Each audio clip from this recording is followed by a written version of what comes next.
Знатокам реп про реп, на загали зокрема. Реп про реп, в борг розстрочку на прокат. Реп про реп.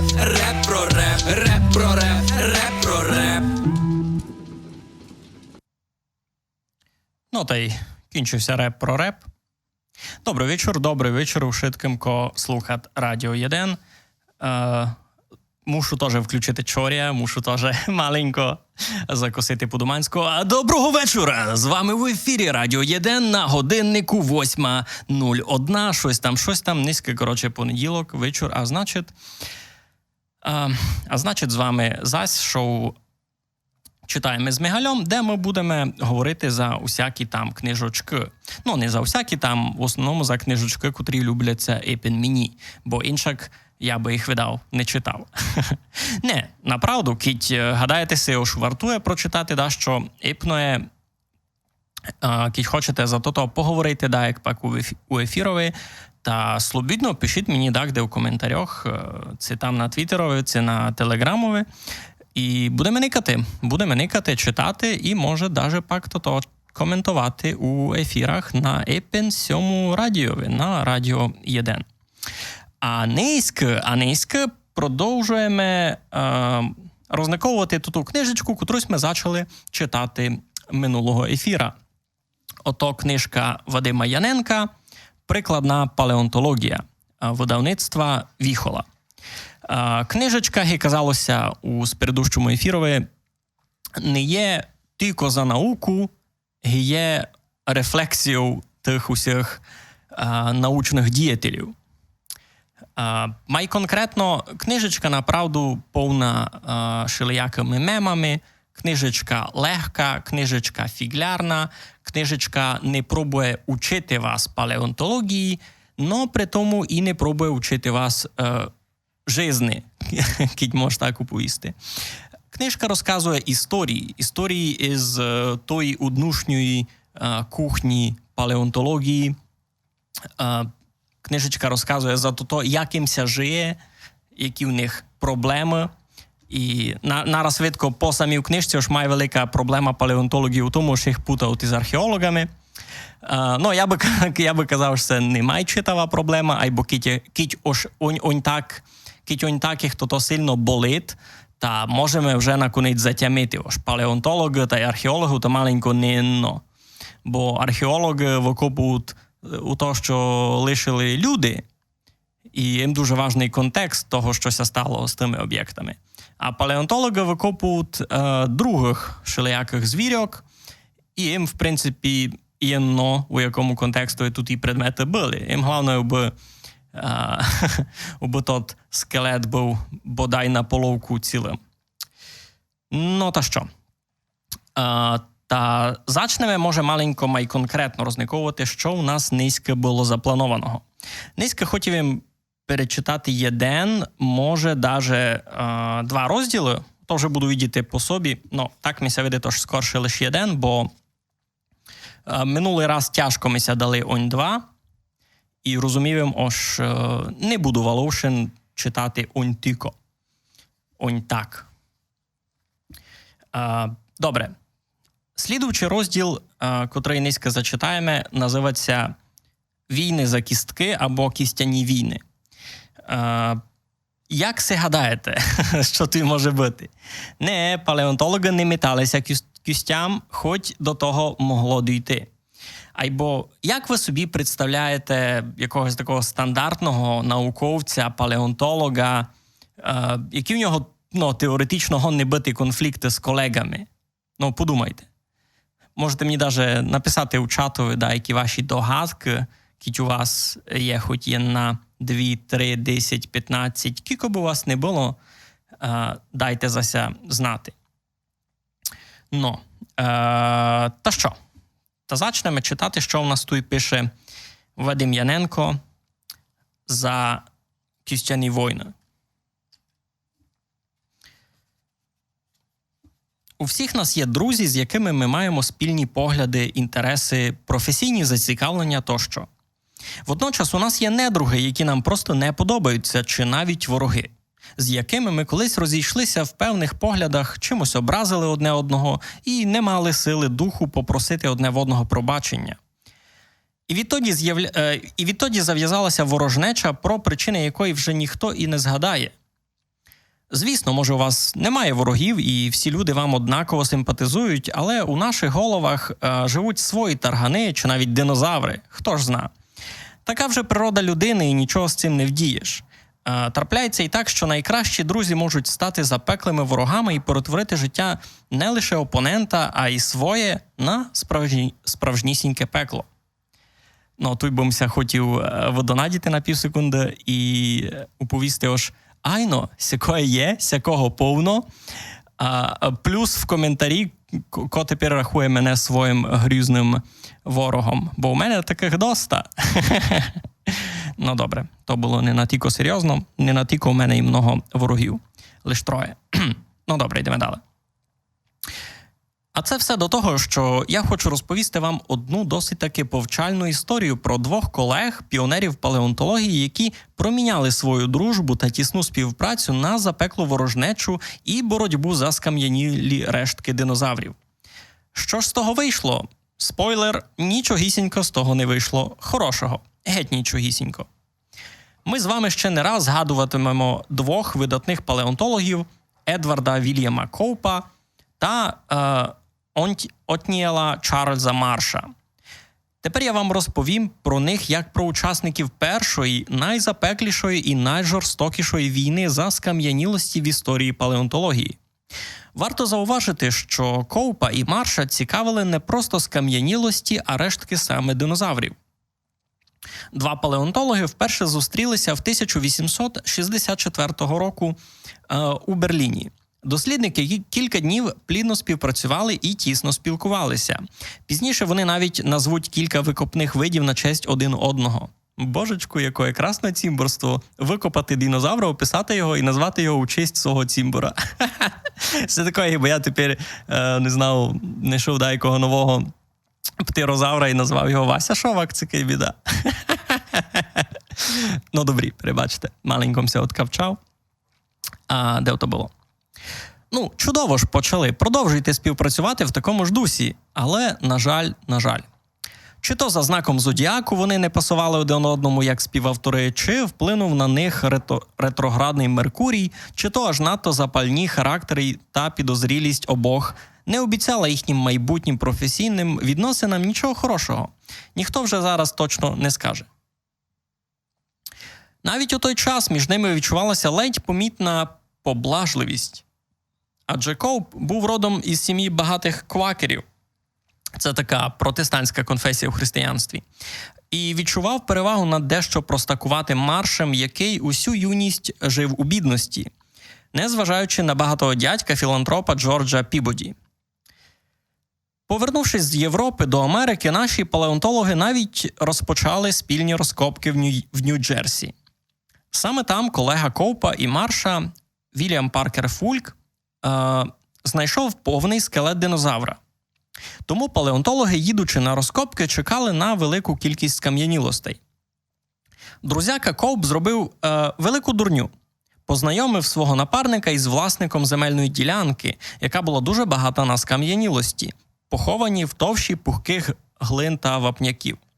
Проте Марш не дуже зрозумів широкого жесту колеги і вирішив відразу підкупити землевласника, щоб той, не повідомляючи Коупу, відправляв усі скам'янілості, що знайдуть робітники. Ай-яй-яй, пане Отніеле, ну хіба ж так можна з колегою та другом? Саме такий початок був у конфлікту двох вчених, за словами Коупа. Далі Коуп звинувачував колегу у тому, що той чинив йому перешкоди в доступі до кісток перших американських динозаврів крейдяного періоду, знайдених у Нью-Джерсі. Спочатку ці кістки знайшов і описав саме Коуп. Проте за законодавством того часу певні ділянки зі скам'янілостями можна було оголосити приватною власністю із забороною їх відвідувати, що, власне, й зробив хитрюган Марш. Далі все покотилося під три чорти, і дружбу вже було не врятувати. Точкою неповернення в цих стосунках вважають знахідку та реконструкцію скелета плезіозавра. плезіозавр, я тямлю, то такий, що в водичці плаває, тільки є образчик досить такий старенький. То епін-реконструкція, яку і зробив якраз Коуп, я вам пак то після ефіра вержу у коментарі. А що там було? Точкою неповернення в цих стосунках вважають знахідку та реконструкцію скелета плезіозавра, а точніше еласмозавра, якому Коуп помилково приробив голову до короткого хвоста, а довгу шию видав як хвіст, який за задумом автора мав допомагати плавати тварині, як джгутик бактеріям. Таке. Ой, з ким не буває. Марш, оглядаючи знахідку у 1868 році, категорично не погоджувався з такою реконструкцією і всіляко критикував та висміював. Коупа це дуже дратувало. І відтоді він покликав розсудити їхні суперечки авторитетного на той час палеонтолога Джозефа Лейді. Лейді обрав сторону Марша як правильну, проте стаття про знахідку вже пішла до друку. Коуп відразу поспішив викупити всі примірники і знищити їх. Як він тоді думав. Вчений хотів перевидати статтю, в якій виправив би всі помилки та неточності, але йому це не вдалося. Через 22 роки Марш знову підклав свиню Коупу і знову завдяки еласмозавру. Незважаючи на те, що через 2 роки після того, як Коуп неправильно реконструював скелет еласмозавра, Джозеф Лейді опублікував статтю, в якій указав неточності автора, Марш не відмовив собі в задоволенні ще раз потикати свого колегу носом у його помилки, як маленьке кошеня в жовту калюжу на кухні. Зробив він це своєрідно у статті журналу The New York Herald від 20 січня 1890 року. До цієї ж статті він додав дбайливо збережену ще 22 роки тому копію публікації з помилками, яку він встиг купити перед тим, як Коуп знищив тираж. Я вже сам починаю недолюблювати цього злого генія Марша. Але справжнісінькі кістяні війни розпочалися через птеродактилів. На презентації Едвард Коуп представив науковому товариству доповідь, що стосувалася знахідки 2 скелетів летючих плазунів, які він запропонував зарахувати до роду Орнітохейрус, дослівно птахорукі. Проте Марш вирішив, що він нічим не гірший за Коупа, і описав ті самі знахідки. Йому це вдалося зробити на 5 днів раніше і опублікувати свої дослідження в American Journal of Science. Врешті-решт, право на присвоєння наукової назви залишалося за Маршем. Він відніс цих тварин до роду птеродактилів, представників якого він нещодавно відкрив. Марш знову показав себе не з найкращого боку. А тепер офтопчик невеличкий, бо ж треба перевести подих від цих баталій. Чесно кажучи, ще до Марша з Коупом доля летючих плазунів була дуже непростою та об'єктом суперечок і вигадок протягом усього 19 століття.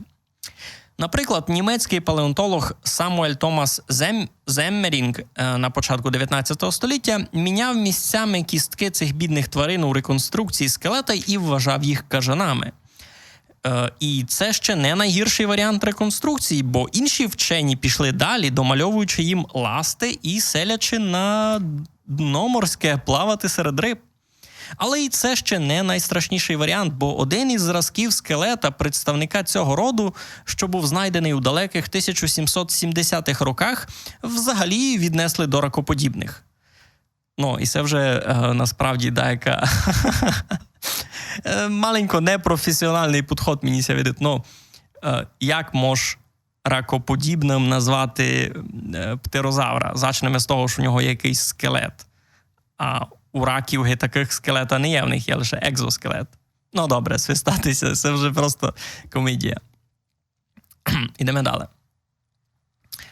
Стосовно заселення птеродактилів на дно морське, це не жарт. Ідеї про те, що то водні тварини, були у деяких вчених ще до 1830 року, коли німецький зоолог Йоганн Георг Ваглер публікував текст про земноводних з ілюстрацією птеродактиля, що використав крила як ласти.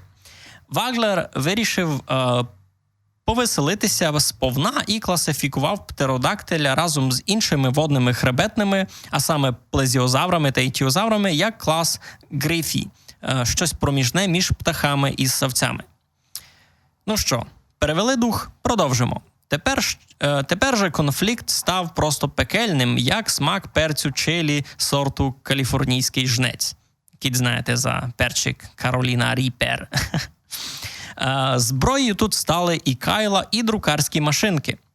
Наполегливий та амбіційний самоучка-палеонтолог Коуп знаходив та описував види з шаленою швидкістю, а методичний і в'їдливий професор Єльського університету Марш відразу знаходив всі його помилки та виставляв на посміх. Кроме того, мушу вам зауважити, тут є і реконструкція того плаваючого птеродактиля на образчикові за 1830 год, котру я вам теж пак вержу у телеграмові у коментарях. Ідемо далі. Утім, і Марш був не без гріха. У 1897 році він знайшов майже повний скелет незвичайно довгої тварини, але черепа не вистачало.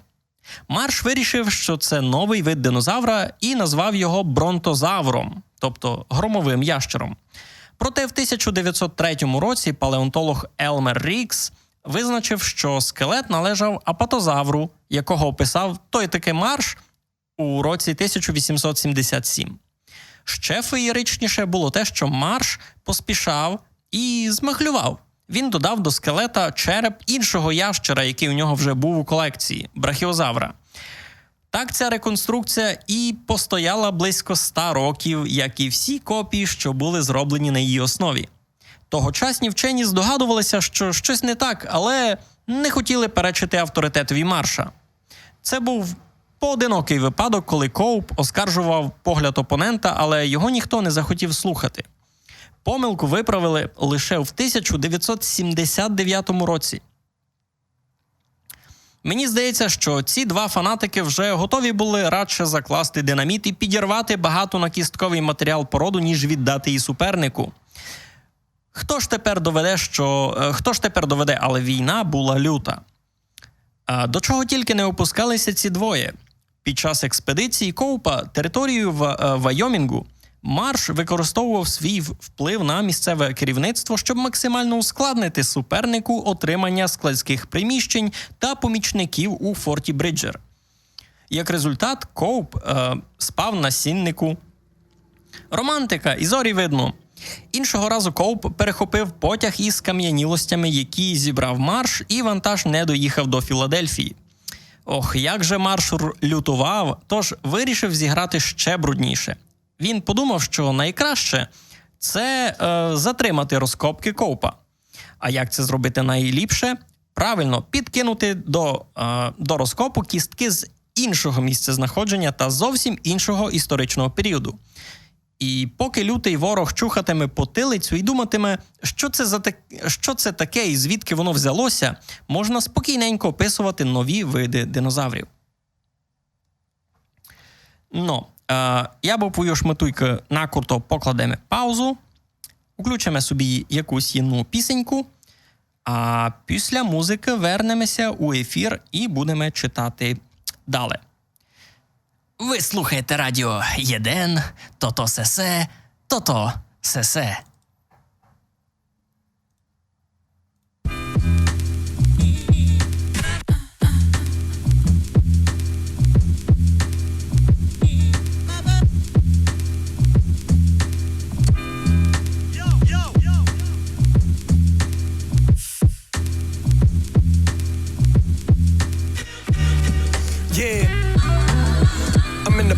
Like the eyes of haters, turn eyes to vapors. I'm the sign of greatness, don't rewind for favors. Listen, I was flipping dimes with no time to say this. Blow the pine and play this, reach high like fades. Slay like a predator, my teeth shine like blades. Don't get caught in the maze, get lost in the labyrinth. Tragic, better hit the back, flip on the track. Gymnastic rap, 3 packs, OG and elastic rap. Yeah, I did a lot of moving, but we passed the fact. Said I'm trying to start a movement, jewel talk, we too fluent. Move Jewish, wire money through computers. Fly honeys jumping the ride to get to us. But I drop her at the crib before dark. I gotta zoom. Motherfuckers know his brain on the track. I bring the boom and the boogie. Half these rappers want props. We give them cookies. Strike gold. Watch the story unfold and live bold till I'm 6 feet deep in the cold. Whole street on hold when I drift in the lane. Picture me blinging 3 grips on the chain. So what you saying? Born winner, sword with bird vision. For every wish sent to the Lord, it's more winning. Yeah, I pray I don't lower the score. We try and get it every day. Shake the rain on the floor, making it pivot. Most folks don't get it. Need the curiosity shit. It killed the cat, but nothing really here stopping me. For every rhythm of rhyme, I need a lottery check that say brain on the signature line. If it's bullshit, cousin, then I'm clicking the line. Trying to live on the low, smoke and sip wine, whoa. While being real, always picture the crime. Heroes die every day, but I'm skipping my time, cause I still got a lot to do. Bills never stop and do. We was on the block, now I'm paid when I chop a loop. Drop the coupe, smoke in the sky. Got a lot to prove. Who the fuck wanted what got? Many try, but they still fold. Gotta stay with family, kid. That's how I still flow. Stick around those who stay real though. 120 down the freeway, the wind pills slow. I'ma make it all on my own. No deals, motherfucker. Yeah.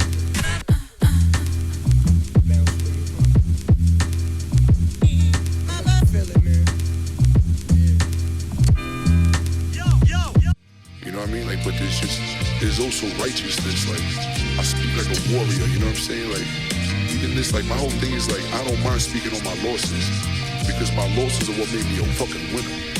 You know what I mean? That's the truth. Like, these aren't just things I say to sound ill or speaking, like, that's how I think. Like, I think in statements, you know what I'm saying? Like, my mind is like that. That's just how I always been. Ну, та й після нашої музичної паузи вертаємося. Нагадав вам, ож слухаєте Радіо 1, слухаєте програм «Читаємо з Мігальом», і ми низько читаємо і коментуємо паралельно, ясне діло, книжку Вадима Яненка «Прикладна палеонтологія» видавництва Віхола. Читаємо ми розділ за то, що ся кличе «Костяні війни».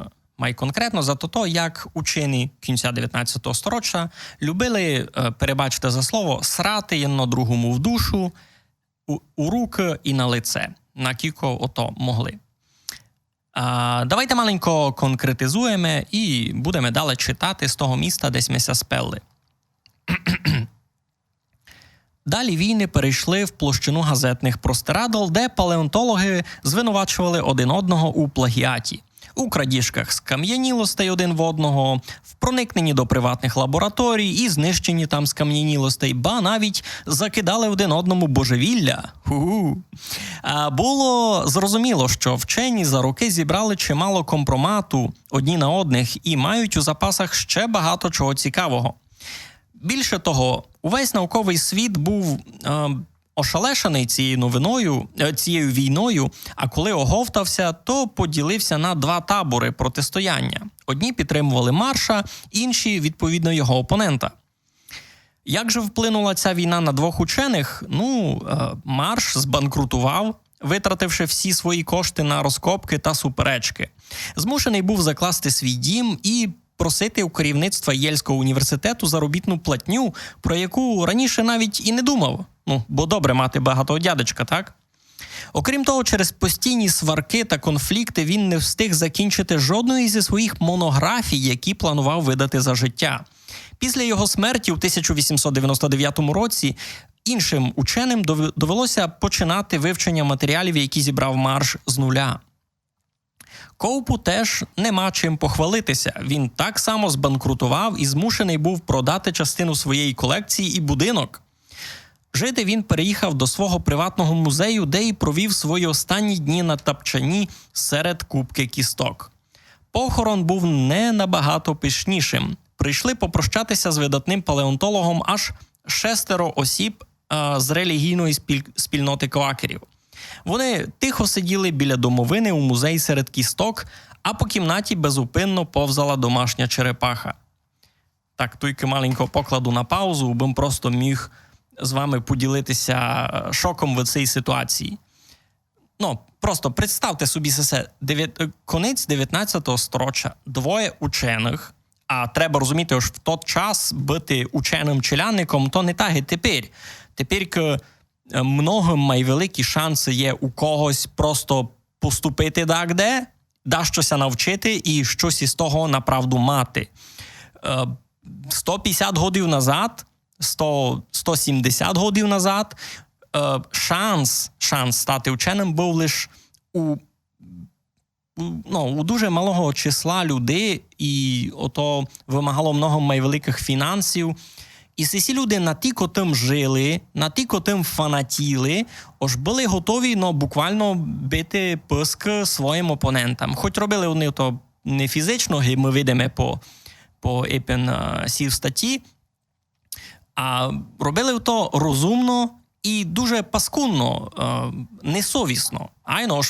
Ми собі можемо представляти, ось учений кінця 19 століття, то буде якийсь інтелігент, А тут ми видимо, ось наскільки вони паскудно просто крали роботу одного другого, видавали то за своє, сміхувалися один з другого, причому сміхувалися один з другого публічно. Не оби прийшли та одного другому повіли, що ти паскутінна, а й видавалися в научних журналах того часу, де обсирали одного другого. Ейбо сесе левел, ейбо сесе жіване. Що вам тут ще оповісти?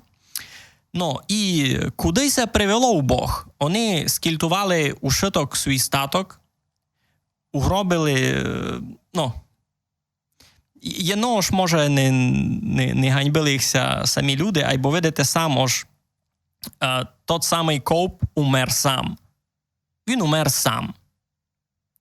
І з ним була черепаха. Він жив у своєму собственному музеєві поміж кістьом, і дньому прийшли лише його релігійні колеги, може так оповісти.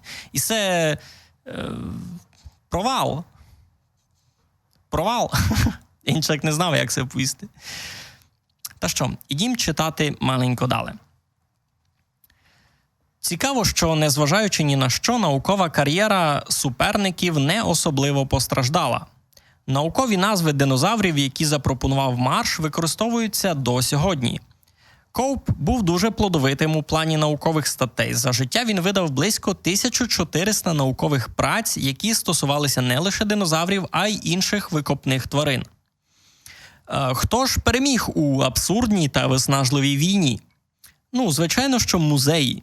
Команда шукачів скам'янілостей Коупа везла всі знайдені скам'янілості до музею при Академії природничих наук Філадельфії. Помічники Марша везли знайдені фосилії до музею природничої історії Пібоді при Єльському університеті. Двері обох музеїв просто не встигали зачинятися від натовпу туристів, адже кожен поважний турист, що приїхав до Америки, вважав своїм обов'язком подивитися на реконструкції динозаврів. Якщо ж повернутися до суперників, то виявиться, що переміг, напевно, таки Марш, бо він описав 86 нових видів динозаврів, а Коуп – 56. Я вам так оповім від себе коментар, а не від себе коментар. Ож не можеш виграти у всякому, описав то більше динозаврів та що. І так обоє сте умерли бідні і нещасні. Айбо свистатися. Ідемо далі. Причин могло бути кілька. Більші фінансові статки Марша, більша кількість помічників, більша симпатія тогочасної влади. Та завдяки цим науковцям світ дізнався і полюбив брахіозавра, тиранозавра, трицератопса, алозавра, диплодока та стегозавра. І тепер навіть продовжує вірити в існування бронтозавра. А кітямете на спередущому етерчикові я якраз за бронтозавра споминав. Ож, даже на початку 2000-х, коли BBC рихтували передачу «Прогулянки з динозаврами», там був матір мусолодку бронтозавр, який добре тямлю. Тепер може направду маленько в мене троїть пам'ять, може то було не там, може то було у парку юрського періоду, або у одному із цих двох витворів іще навіть був бронтозавр, хоч іще в 1979 годі вже публічно були оповіли, що айно вам набрехали. Не було такого. Читаємо далі. Саме ці вчені висунули теорію про те, що птахи – це нащадки динозаврів. Вони ж поділили динозаврів на птахотазових та ящеротазових. А головне, що після цих війн зріс інтерес до динозаврів. А імена вчених назавжди закарбовані як наукові назви двох близько споріднених птахозаврових динозаврів. Це Дринкер та Отніелія. Історія цієї ворожнечі стала гарним уроком для послідовників Марша та Коупа. Тепер, коли одні вчені знаходять поклади скам'янілостей, інші йдуть на допомогу, а не заважають дослідженню. Сьогодні вчені всього світу воліють тісно співпрацювати, бо це результативніший підхід для науки. І на цьому насправді кінчився розділ за Кюстяні війни. І я так думав, низько ми читати слідуючий розділ не будемо. На то суд доста об'єктивні причини. Перша причина туй до фраса жарко, парко, мене пече, усе.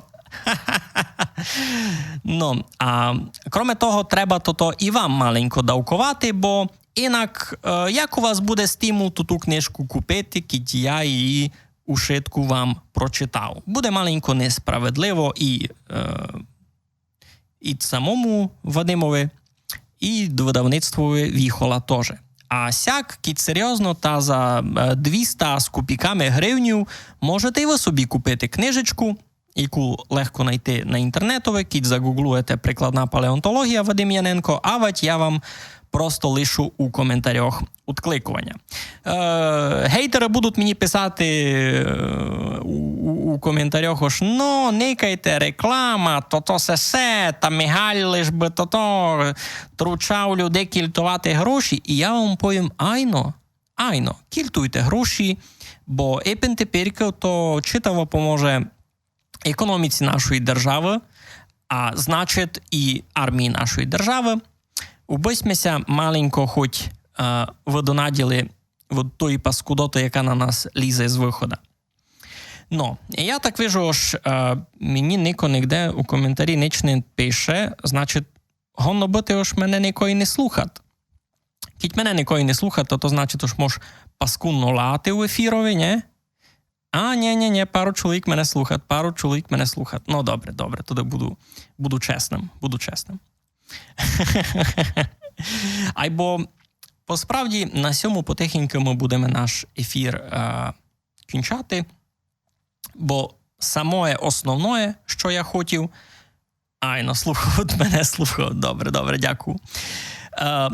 Май основне, що хотів учинити низько, я вже учинив.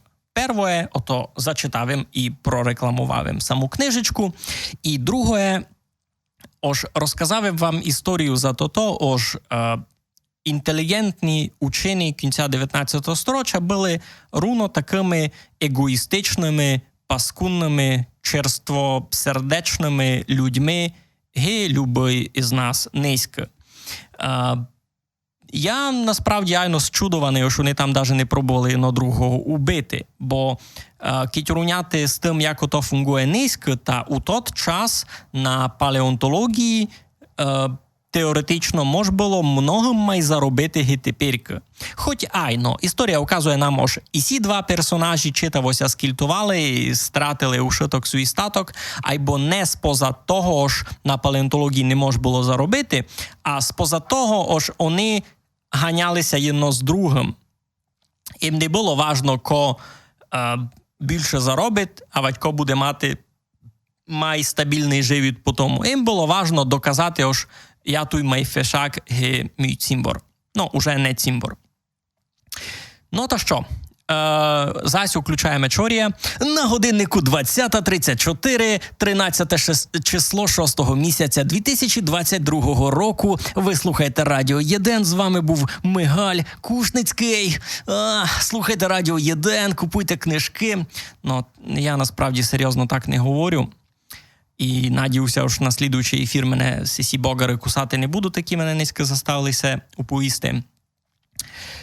Так що, майтеся, у понеділок звидимося з вами ще раз. І я так си гадав, що цей книжечки нам застане ще на 1 або 2 ефіри. Буду никати деякі інтересні тексти витить. Добре, ушитким красно дякую. Дораз буде зась бавити музичка. Сукутіться, майтеся. Щасливо.